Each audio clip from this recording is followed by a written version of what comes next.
Yeah, this is what I was talking about. YouTuber Ethan Klein loses anti-slap appeal in producer Ryan Kavanaugh defamation case. California Court of Appeal upholds a prior ruling that the influencer may have defamed the film financier by falsely claiming that he was running a Ponzi scheme. Hasan reacts to the news that Ethan Klein has officially lost his anti-slap appeal in a defamation case brought by Hollywood producer Ryan Kavanaugh. What began as a spat over content and alleged personal attacks has now escalated into a serious legal setback for Klein, with broader implications about free speech, online trolling, and the responsibilities of influencers.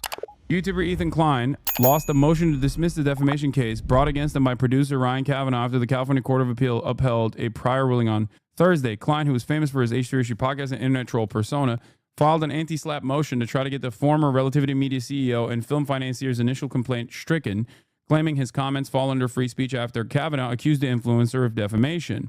Ryan Kavanaugh brought an action against Ethan Klein and TED Entertainment, TEI, Inc., for defamation and defamation by implication, alleging they falsely accused him of running a Ponzi scheme, the court explained in a summary in documents obtained by the Wrap. The trial court denied defendants' anti-slap motion to strike Kavanaugh's complaint. We affirm. This is a pivotal moment. The court's affirmation means Ethan Klein's attempt to dismiss the case on First Amendment grounds failed, and that's not trivial. Anti-slappy laws are designed to protect people from being sued just for exercising free speech, but courts are very careful not to let those protections become shields for reckless or defamatory claims. The fact that this survived appeal suggests the court saw some merit in Kavanaugh's case. Not just a billionaire trying to silence criticism. It doesn't mean Klein is guilty yet, but it does mean he has to fight this out the hard way in trial. So Ryan Kavanaugh, who is a billionaire and not exactly a great guy himself, okay, sued, as far as I understand, brought a defamation case against Ethan Klein, and Ethan Klein tried to dismiss the defamation case and failed to dismiss the defamation case. As of, I think, like last week, April 6th, as of 4 days ago. He's been deleting all the YouTube VODs where he defamed Ryan and took down the website. He's probably going to try to settle now that he lost the appeal. Apparently, E kept using an article to show proof of Ryan's Ponzi scheme, but the article was quickly taken down, but E kept using it as proof anyway. When you get the anti-slap dismissed, you go straight to damages, if I recall correctly. When you fail an anti-slap in California, basically that just means that it was decided that he defamed Ryan, so now they just have to settle on damages. I'm pretty sure that the anti-slap is pretty powerful as far as tools goes, as far as legal tools goes in the state of California, as in if he had won the anti-slap, he would have been able to literally make Ryan Kavanaugh pay for his litigation as well, because it's anti-slap is basically is a tool that allows, ironically enough, people like anonymous Reddit users and people who are less powerful to successfully defend themselves against frivolous litigation that tries to stop them from exercising their free speech. Hasan's explanation here gets to the heart of why people care about anti-slap laws. They're supposed to protect the little guy. What's ironic, and maybe even a little uncomfortable, is that Ethan Klein, someone known for punching up and satirizing the powerful, is now in the position of being seen by the court as potentially abusing that platform. The blurred line between satire, commentary, and defamation is a dangerous space, especially when there's real reputational damage at stake. Yeah, I'm not saying Ryan Kavanaugh is a good dude, by the way. I'm not saying that at all. I don't know enough about him. It seems like the courts have determined he wasn't doing a Ponzi scheme, though. So I will not be saying that, let me tell you, okay? Yeah, they do not go to damages. That's incorrect. It just means the trial can proceed as normal. Even if frivolous lawsuit is a nightmare for most people, expensive, stressful, complicated, and time-consuming, yes, except Ryan Kavanaugh and Ethan Klein both have enough money to continue this the process of litigation. Being friends with Lolo has given you an artificially high opinion of the intelligence and competence of lawyers, I guess. Yeah. SLAP is a strategic lawsuit against public participation. Ironic, he lost the appeal the day after he sent Noah the retraction demand letter and went on a tirade about suing everyone, including you. Talk about karma.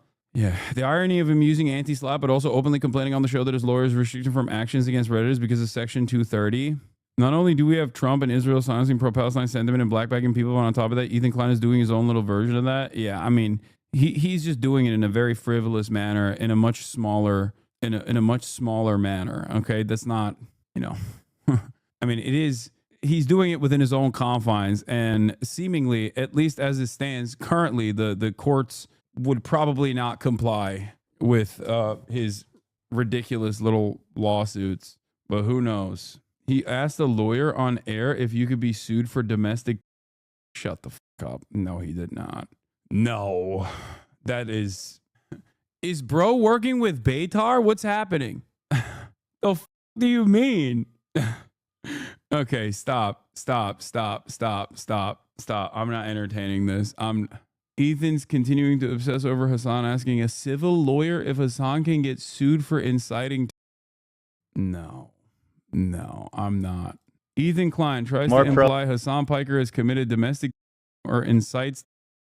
Any laws that we can go after Hasan for? Are you familiar with that? Has he broken any domestic laws or? No, probably not domestic laws, but like inciting. I mean, what can we do about that?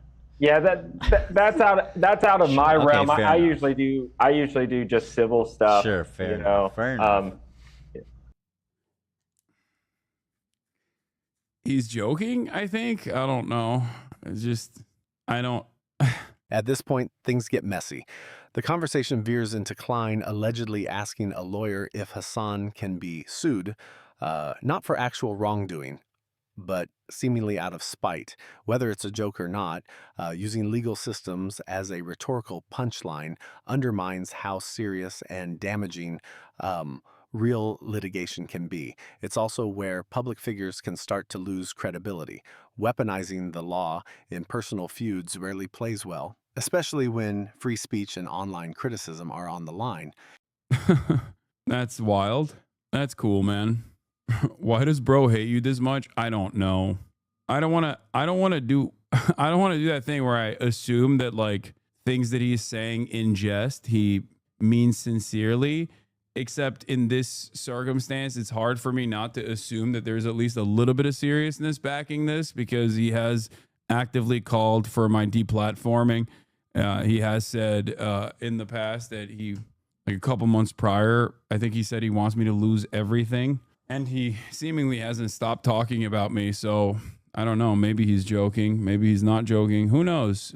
He is a joke, however, because he's asking a civil litigator whether or not he could pursue like federal charges. Personal injury lawyer.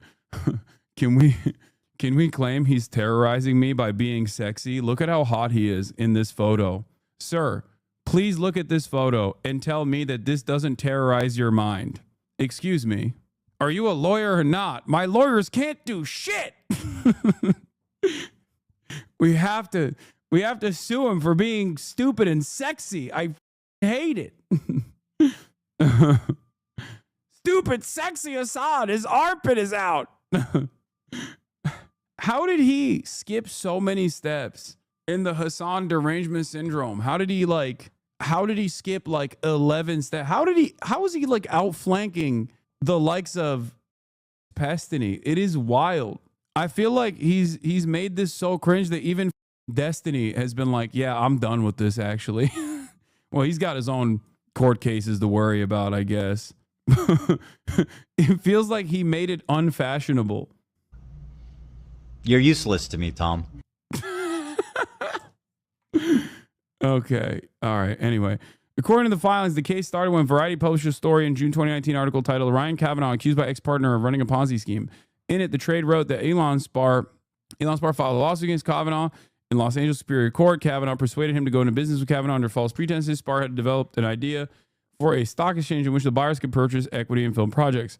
However, the outlet later updated its coverage to include a statement from Kavanaugh's team that he and Spar had satisfactorily resolved all their issues. Then in April 2021, Triller Fight Club 2 sued Klein and his podcast company for copyright infringement after they used footage of their pay-per-view fight and music event without permission. At the time, Klein alleged that Kavanaugh was behind the lawsuit despite not being directly involved. Former Relatively Media producer that was also the founder of Proxima Media, which had a controlling stake in Triller. Kavanaugh's complaint alleges that beginning on June 11, 2021, Klein launched a campaign to harass and defame him in retaliation for Triller Fight Club 2's copyright action, the court docs detailed. Klein used his YouTube channels and other social media platforms to disseminate the defamatory accusation in the Variety article that Kavanaugh ran a Ponzi scheme. Within hours of his publication in Variety, that accusation had been retracted and the article had been corrected.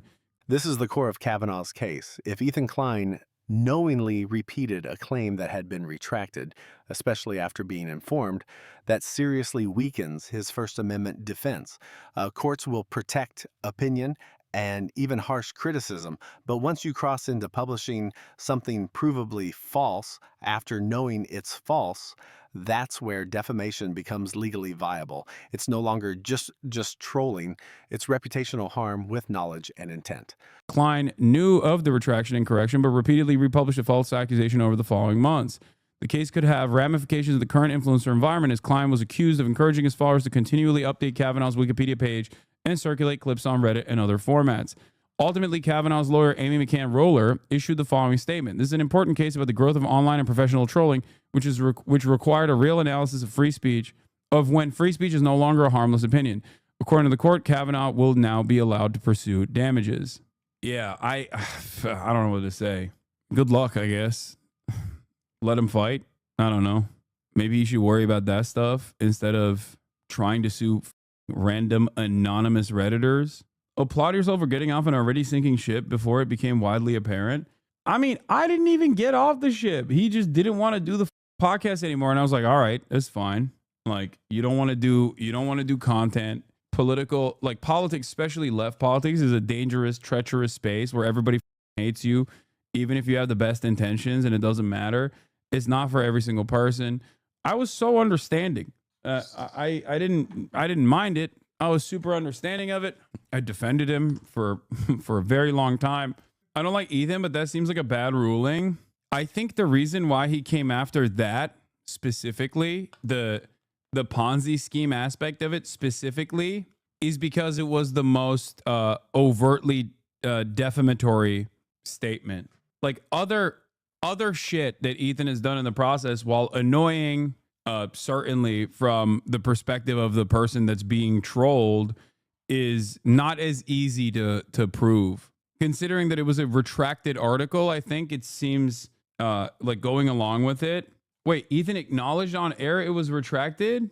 Like, I'm not in favor of any billionaire being able, any wealthy person, whether it's Ethan Klein or Ryan Kavanaugh, being able to successfully stop someone from speaking, like, because you don't like what they're saying. Part of the reason why I'm like, part of the reason why I always say, like, I don't give a fuck about whatever Ethan is chirping about whenever people are like, why don't you sue him, is because I think it's like a very bitch-made thing to do. I think it's just stupid. It's a stupid thing to do. Like, I don't know. Anyway. This case between Ethan Klein and Ryan Kavanaugh isn't just about two internet personalities trading legal jabs. It's a real-world test of how far speech can go before it crosses into defamation, especially in the influencer era. While Klein's defenders argue this is a suppression of critical commentary, the court's ruling suggests a line was crossed when a retracted article was repeatedly cited as fact. The bigger takeaway here might be how legal tools like anti-SLAPP, originally meant to shield ordinary people from powerful interests, can become part of complex power struggles between well-funded figures. When everyone involved has resources and a platform, who's actually being silenced? What do you think? Does this set a dangerous precedent for creators, or is it a much-needed check on reckless speech online?